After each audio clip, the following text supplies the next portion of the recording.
Hi, welcome to the next edition of Decks. I got 5.0 slash also talking about the meta decks and how Pioneer has changed over the past week. Basically what all the changes are there. If you like this kind of content, make sure you smash that like button, subscribe, hit that bell notification. So for future videos, we're on our way to 2,000 subs. Let's get there by the end of this year, even though it's just starting.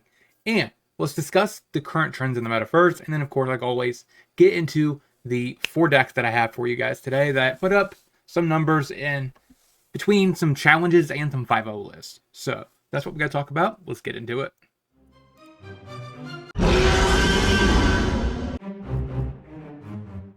So with demons still on the upwards trend, 3.65%. So that means the number is stagnant. It's going to eventually top off relatively soon. The fact that it is 25% of the meta is a little bit of a concern. The Rakdos Prowess deck also is on the upward trend, and it looks like it probably increased another about two to 5 points around there. Because last week it goes around 12. I guess it increased about, 2 points. So again, these decks are keep on going on the rise. Eventually, they are going to start going off to probably like this green, and then they'll end up going into a flat, slight changes right up and down based off that minor percentage points. So overall, 25.42% for Rakdos Demons is an issue. I don't know why we are left like this, but this is what we have to deal with. And people want to argue that, right, there's just not enough, tournament action. No, there's a decent amount. There's also some other rogue tournaments from Japan, also from a few other places adjacent to the challenges, which looks like there's like a few 2 to 3 a week that are firing on Moto. So overall, top 8s and 5.0s are just overfilled with these 2 decks in particular. The other deck that I'm seeing a lot of 5.0s with, which is surprising since it says it's on a downward trend, is Gruul Prowess. I think in one day, it had about 5 dumps in 5.0s. So, like, it is seeing a decent amount of play. So, really from here up, I would say is the cutoff. I don't really see much of Azorius Control, which is why you see a huge downward swing for that deck. Spirits sees a little bit of play. But overall, it makes sense because these decks that are going down, I feel like are not favored into the top 2. Because that's essentially what we have now. Previously, we had a 3-way triangle. Now we have a 2-way. I don't even know what we want to call it. Because it's basically just 2 decks and then there's everything else, right?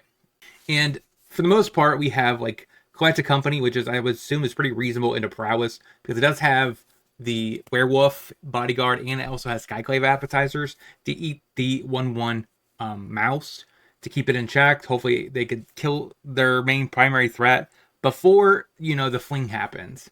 Also, the appetizers can answer an annex as long as they don't have both rooms unlocked.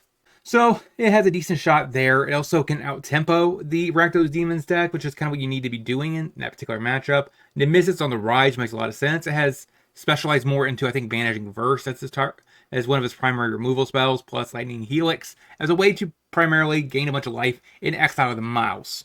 So that way you can maybe bridge the gap against Prowess. And the reason why you want to do this is because it's really a 2-deck format. And the other deck that you're just hyperly efficient in beating is Rakdos Demons. So as you can see, like, the decks that are on the rise are the decks that beat Rakdos Demons. The ones that are on the dip are the ones that most likely don't beat Rakdos Demons.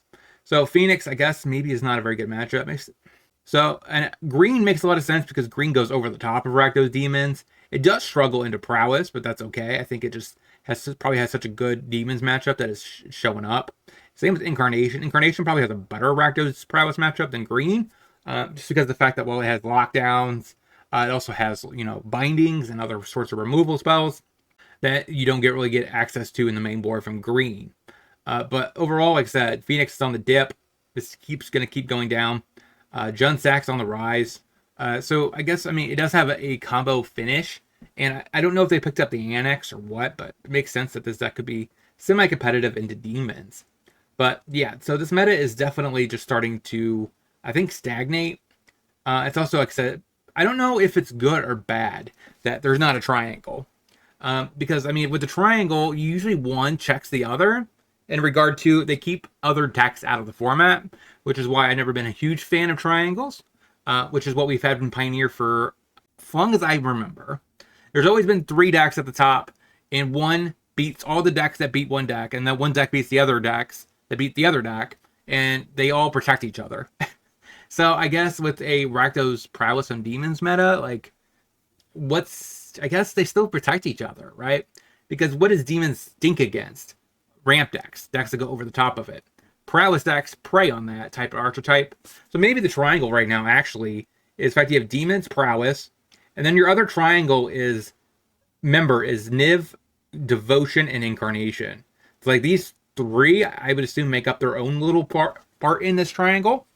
So it's not really just like a straight up, 3-deck triangle. It's actually, 2 decks and 3 decks that actually keep one deck in check. And Azorius Control is suffering because of that.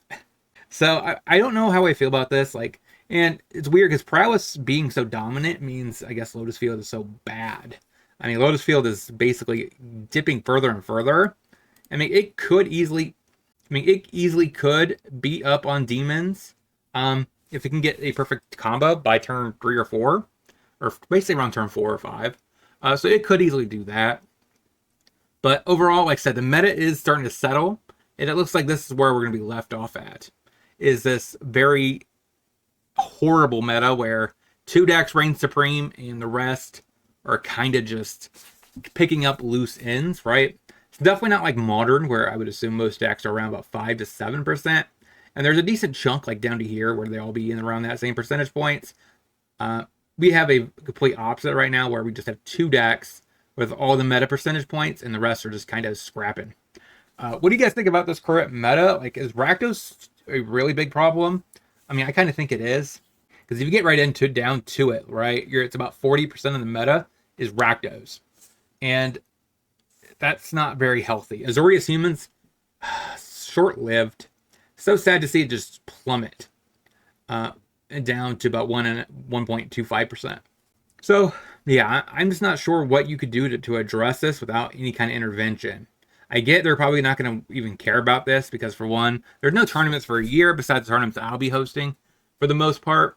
And also, I mean, they probably don't care about it because they think probably that Ether Drift could shake stuff up. And unless they print something in really strong in other color combos other than Rakdos, I don't see this shifting. They would have to print something really strong in non-Rakdos.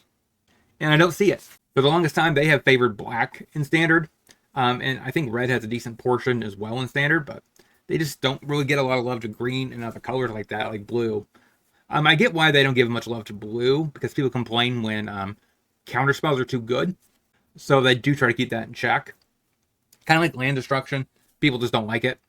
But at the same time, like they should get something. They need to create something that blue can have access to. That's not necessarily maybe controlling, but has a different entity. I don't know. But let me have it in the comment section from all you control players, because I know I'm going to get it. But overall, I do think this meta is not really all that healthy. And it's not good long term. But besides that, we got a little bit of stuff to talk about. Besides this depressing reality that we're all living in, I got 4 decks to talk about that got a 5-0 or did okay-ish in a challenge. I am now offering Patreon and locals content exclusive that includes sideboard guides, budget guides, exclusive videos, as well as other types of content. If you want to check out the link, is in the description. Now, let's get back into the video. So, first of all, it's a deck that's been around for Pioneer for a while. I did cover a meta deck budget for Arena, for Explorer. If you're interested, go watch the other channel. The link is in the description. So I did cover this deck as a rare option. So basically I cut all the, I kept the Loxodons maybe in the foundations. And I cut the rest of the rares. And I put a bunch of uncommons. The deck looks like it's pretty solid. Because it's not that much different than this. I mean, you still have access to all of these. Reinforcements. We have our Recruiter, which is really nice. Cases. Some Demolition. So we have a decent, most of this is uncommon. Sideboards, we do have our Portable Holes for aggro. We have a Deafening Silence for non-creature spells like combo. 2 Torches for a little bit of removal for aggro, plus, I guess, some Planeswalkers. 2 Get Lost for enchantments and Planeswalkers. And medium-sized threats. We have a couple Shelter by Ghosts for aggro. A couple Wedding Announcements for mid-range. We have a Rest in Peace for Graveyard Hate. Invasion of Gomacon, a little bit of hand disruption for against control and mid range. Red Dane to push off rafts, and also okay against Rakdos Junsack because you do get to stop the Mayhem Devils. But other than that, not necessarily that great. Like, so the rest of the deck, the goal is just literally just to vomit your hand, get as many creatures on board as you can, then tap them all to cast either one of your Convoke creatures. So next on my list is a mono red burn deck. Now this deck also you probably could build on a budget. Looks like we have 8 rares. We have Babel the Mirror Breaker, which is kind of weird, but I guess it kind of does combo with Lynx, which is a nice little addition. We also have a Flame of the Kiln down there. That's pretty sweet. I haven't really seen that card in a minute. So it's kind of nice to see this card seeing some play again. That basically, whenever it gets to this last chapter, you just basically get all your burn does an extra point of damage or 2. So that's really nice. We have tons of mountains. A few Rampant Up Ruins because we don't want to have too many non-basics to get sniped by our own Lynx, I should say. We have 4 Swifties, no Soulscar Mages. We do have Show Off because it's just a really good 2-drop. Then we have our burn with Bolt Wave, Burst Lightning, Play with Fire, Shock, Skewer, a lot of burn. Sideboard, we do have some barrages. This is most likely for, I guess, Coco. I'm trying to think of the top 3 decks were Coco. It's the only one that has white or blue. For the most part, Rakdos is the color. We have Volleys too. That seems like overkill. So I guess somebody is ultra prepared for some sort of white or blue deck. We have 4 Angers for the Rakdos Prowess matchup. A couple Expertises for like Mono Green Devotion. Plus, Incarnation and whatnot. Then we have a case for Control / mid-range. I'm not sure about these 4 copies of Volleys though. Like, what is that for? I get barrages, at least that you could bring it in against a fairy and snipe it to fairy. I would trim back on some volleys and bring in some cases more on the board, so at least you get 1 more, just so you could keep replenishing your hand. But overall, it's a pretty sweet looking list. I got 2 more decks to talk about. Let's get into it. So next is the Smuggler's Surprise. This / I believe, Creativity. So this deck has 4 copies of Boltborn Tyrant, plus 1 Titan of Industry, and a Kolga and Yadaro.